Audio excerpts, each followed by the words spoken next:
C'est une joie d'être ce matin parmi vous. Je voudrais saluer tous ceux que je n'ai pas salués. Soyez tous bénis. Et je voudrais partager ce matin avec vous la parole de Dieu.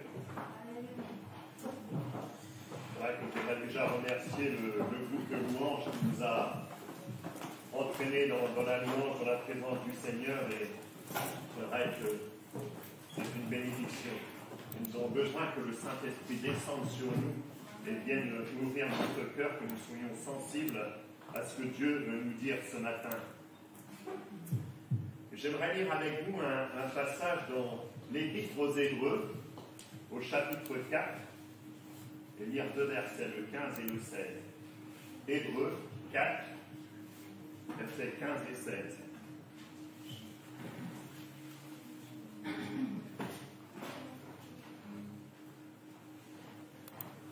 Car nous n'avons pas un souverain sacrificateur qui ne puisse compatir à nos faiblesses.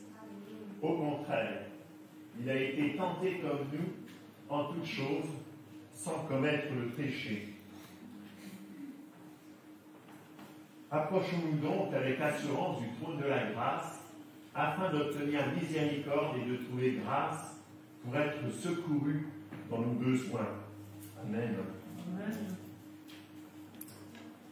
Vous savez, ce matin, Jésus sympathise avec toi. Il te comprend. Il est sensible. Il comprend tes émotions et il a compassion. Et ce matin, le titre de mon prêche, c'est « Réaligner nos émotions sur Jésus ». Et voyez-vous, le péché a désaligné nos émotions. C'est un peu comme si une voiture qui est déséquilibrée, elle va tirer à droite ou à gauche. Et nos émotions nous amènent à ne pas réagir comme il faut. Alors le péché nous amène à surréagir, on se met en colère, ou à sous-réagir. Et là, on devient insensible. Nos émotions sont déséquilibrées et nous avons besoin d'être rééquilibrés. Nous avons besoin de venir à Jésus pour qu'il réaligne nos émotions, pour qu'il les équilibre. Est-ce que cela ne vous est jamais arrivé vous avez quelqu'un qui vous est cher, qui est parti en voiture, et il devrait être rentré. Il n'est toujours pas là. Et soudain, vous avez vos pensées qui vagabondent. Peut-être qu'il a eu un problème, une panne, et puis il n'appelle pas. Alors, c'est peut-être qu'il a eu un accident, et puis, comme la police n'appelle pas, peut-être que c'est grave, peut-être qu'il est entre la vie et la mort. Et notre cerveau va à une vitesse folle. Notre pensée, notre imagination. Alors, je dirais que le péché a dopé mes inquiétudes. Je ne me mets pas en colère souvent, car j'ai une guérison à ce sujet. Et je voudrais vous partager cette guérison que j'ai eue, parce que ça peut peut-être parler à quelqu'un ici. Je me mettais facilement en colère, et finalement j'ai eu un jour une réaction violente. Et là, j'ai eu peur. J'ai pris peur parce que je me suis dit, finalement, je me suis rendu compte que je pouvais être dangereux pour les autres. Alors vraiment, j'ai demandé pardon au Seigneur, premièrement, puis j'ai crié à lui. Je dis, Seigneur, délivre-moi. Délivre-moi parce que seul, je ne peux pas m'en sortir. J'avais déjà... Bon, je m'en étais déjà rendu compte, mais là, vraiment, le Seigneur m'a touché du doigt, et là, je dis, il faut que je réagisse. Et vraiment, j'ai crié au Seigneur, et il m'a aidé, et il m'a guéri. Alors, c'est vrai que ça ne s'est pas fait du jour au lendemain. Premièrement, le Seigneur m'a montré, m'a fait prendre conscience, et ensuite, j'ai agi. Et cela a pris du temps, mais le Seigneur m'a aidé à guérir. Et ça peut être pas forcément, je dirais, une violence physique, mais ça peut être aussi une violence verbale. Des fois, on peut aller se laisser à dire des mots qu'on ne voudrait pas, puis qu'après on regrette, mais c'est trop tard, on l'a dit. Et le Seigneur a besoin de nous guérir, c'est toi qui te caches de l'amour de Dieu. Alors, laisse-toi aimer par Dieu, car lui t'aime et ne change pas. Il ne bouge pas, il est toujours là. Dieu est amour. Dieu déteste le péché. Et il y a des gens qui vivent sous la colère de Dieu. Mais ce n'est pas Dieu qui a changé, c'est toi. C'est toi qui dépasses la ligne à ne pas franchir. Vous savez, c'est comme quand on va à la plage. Vous savez, il y a des limites à la baignade surveillée. Mais ce n'est des émotions, car nous sommes créés à son image.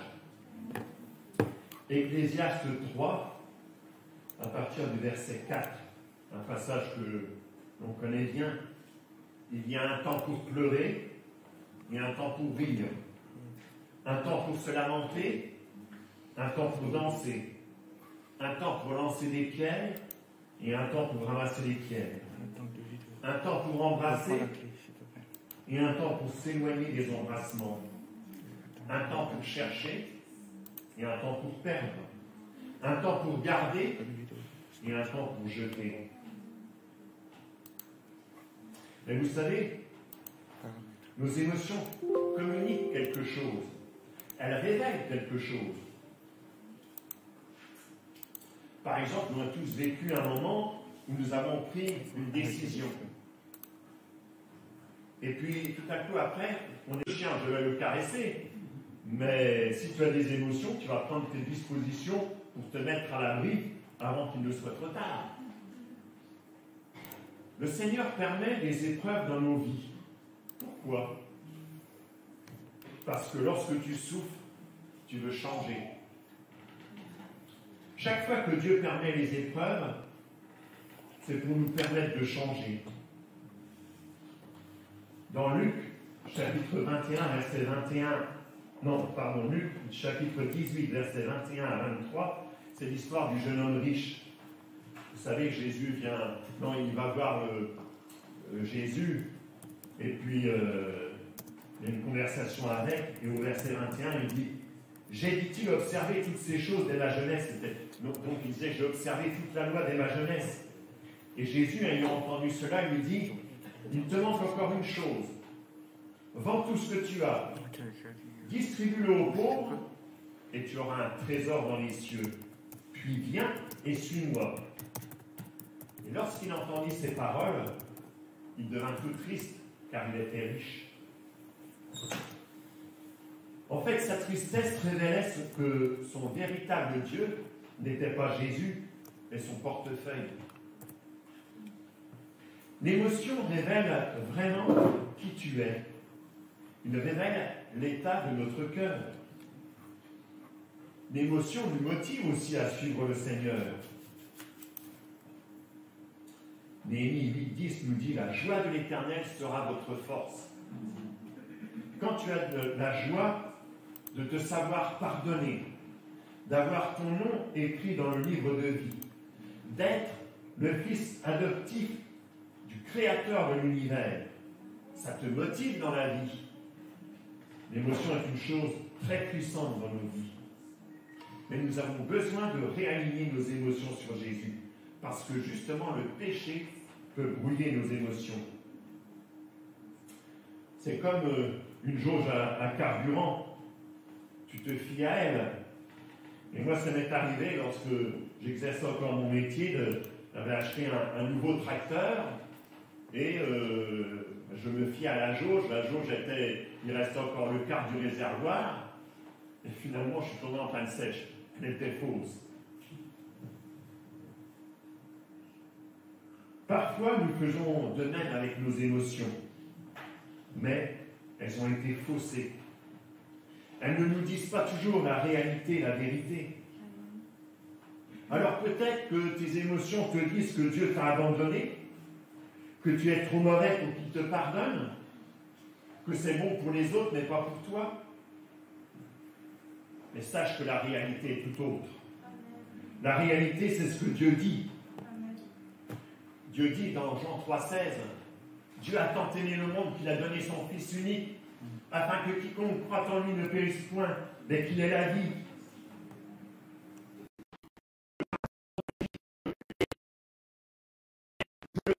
Aucun mal, car tu es là.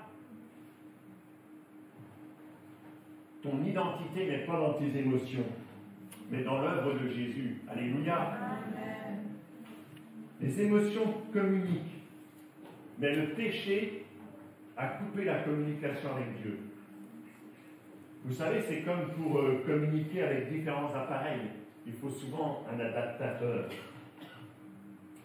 Alors c'est comme pour le mariage, la vie commune. C'est parfois difficile de communiquer entre un homme et une femme. Mais nous avons besoin d'un adaptateur qui est Jésus. Pourquoi y a-t-il autant de divorces aujourd'hui, même parmi les chrétiens?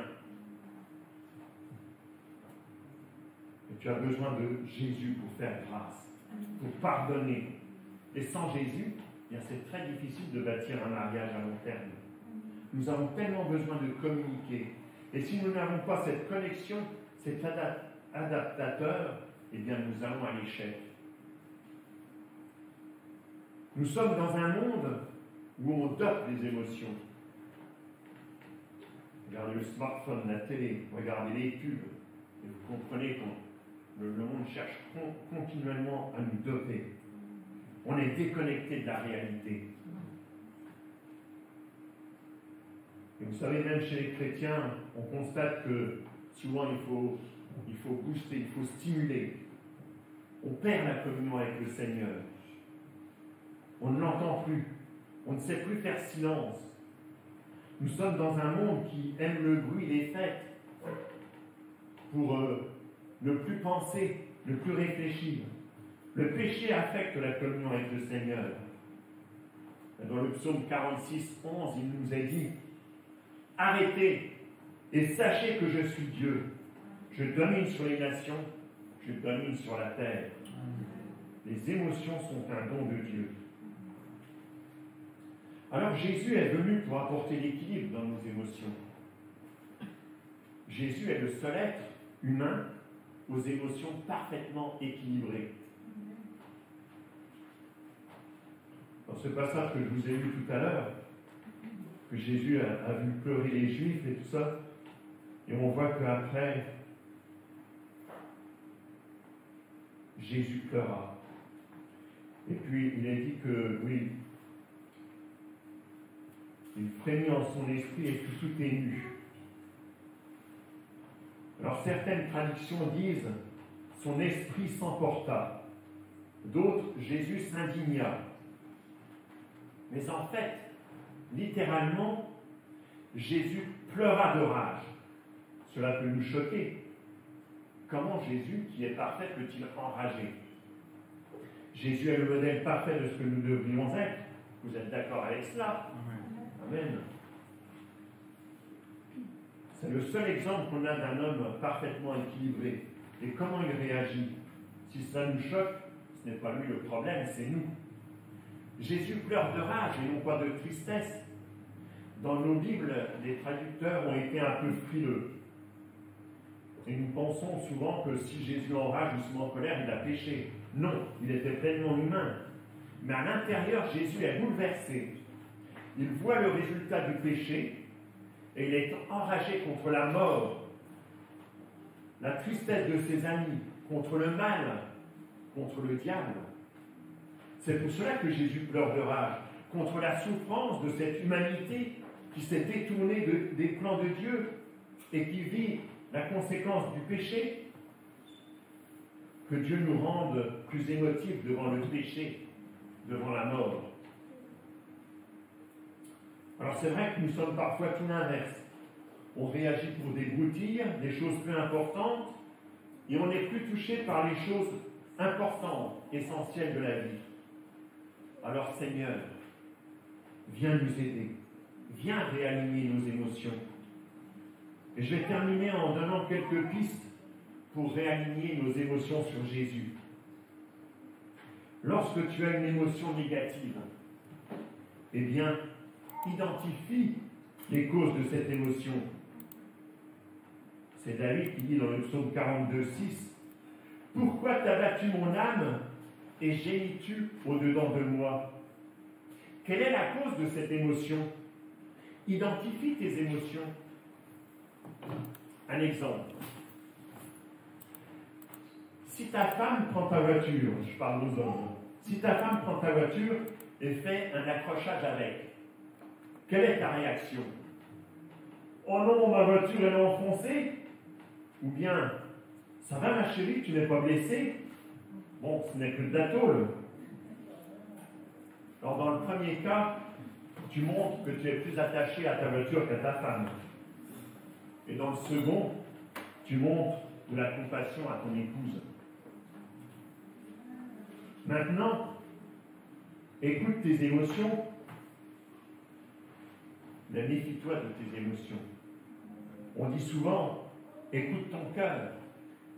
Mais la Bible dit dans Genèse 8, 21, les pensées du cœur de l'homme sont mauvaises dès sa jeunesse. Tes émotions ne disent pas toujours la vérité. Et puis, ne refoule pas tes émotions négatives.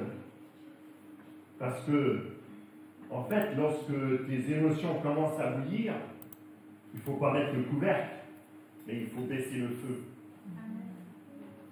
Les émotions négatives, c'est un peu comme les factures. Si tu ne les paies pas, ça va augmenter. Tu as besoin d'apprendre à déverser ton cœur devant le Seigneur. Confesse tes émotions négatives à Dieu. Et pour réaligner tes émotions, remplis ton esprit de la vérité de la parole de Dieu. Amen. Vous savez, notre esprit a 3 facultés principales qui sont liées ensemble. Il y a la raison, qui amène la réflexion, l'émotion, qui amène la motivation pour réagir, et la volonté, qui amène à l'action. Alors notre prière est, Seigneur, donne-moi ta paix. Mais la paix ne tombe pas comme ça, d'un claquement de doigts. C'est l'apôtre Paul qui nous dit dans Philippiens 4, 7, « Et la paix de Dieu, qui surpasse toute intelligence, gardera vos cœurs et vos pensées en Jésus-Christ. » C'est lorsque le Saint-Esprit fait réaliser que Dieu est bon et prend soin de toi, alors ça amène ton cœur dans la paix. Et le sentiment de paix n'est jamais détaché de la parole de Dieu. Alléluia. Si le chrétien est capable de se réjouir dans l'épreuve, alors que ce n'est pas forcément humainement possible, et c'est simplement parce que tu sais que Dieu a un plan pour ta vie. Et ça t'amène dans un sentiment de confiance que le Seigneur va s'occuper de toi. Alléluia. Eh bien, Seigneur, nous voulons nous remettre entre tes mains, parce que tu nous rappelles que nous avons besoin d'être réalignés dans nos émotions, que nous avons besoin de nous appuyer sur ta parole, Seigneur, parce qu'elle est la vérité, et c'est celle qui nous donne la vraie vie, la vie en abondance. Alors, Seigneur, viens purifier nos cœurs, viens pénétrer en nous, viens renouveler notre intelligence, Seigneur, que ton Saint-Esprit nous remplisse et nous fasse déborder, afin que nous puissions aussi arroser ceux qui sont autour de nous, que nous puissions être des sources de vie, des sources de bénédiction tout autour de nous. Nous t'en prions dans le nom puissant de Jésus. Amen. Amen. Soyez bénis.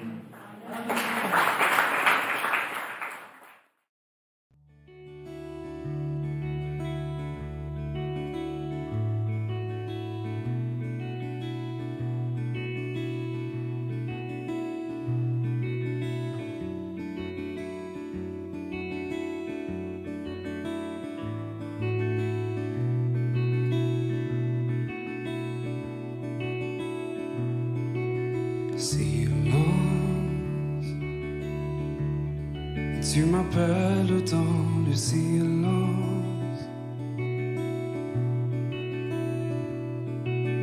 désert, où ton cœur attend le mien.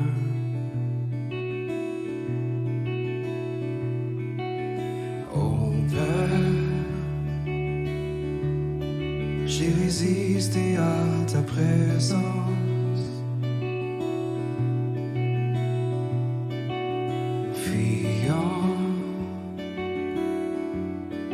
Quand ton cœur voulait mon bien,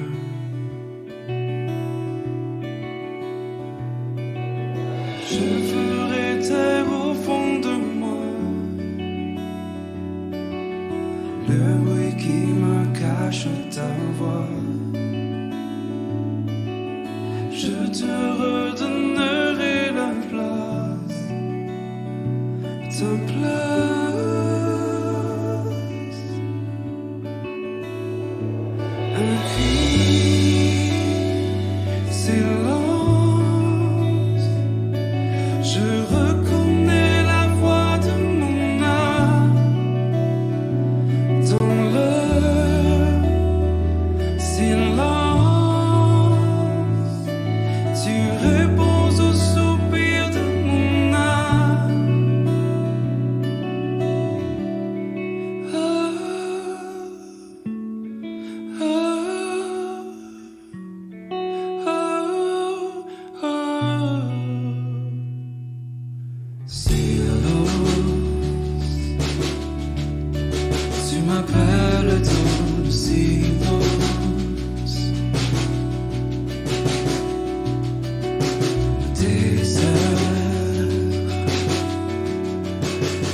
Ta voix.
réponds au soupir de mon âme.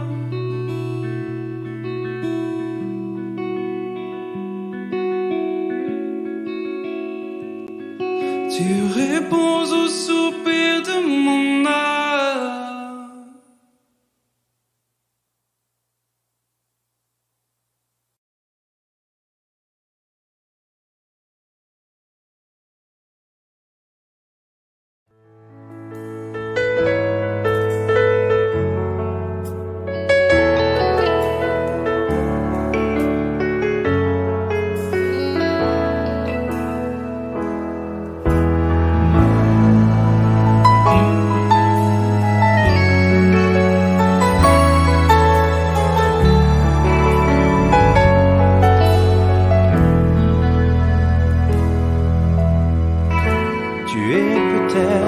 Fatigué par les épreuves, tu n'as plus la force d'avancer. Mais souviens-toi de sa promesse, il revient bientôt.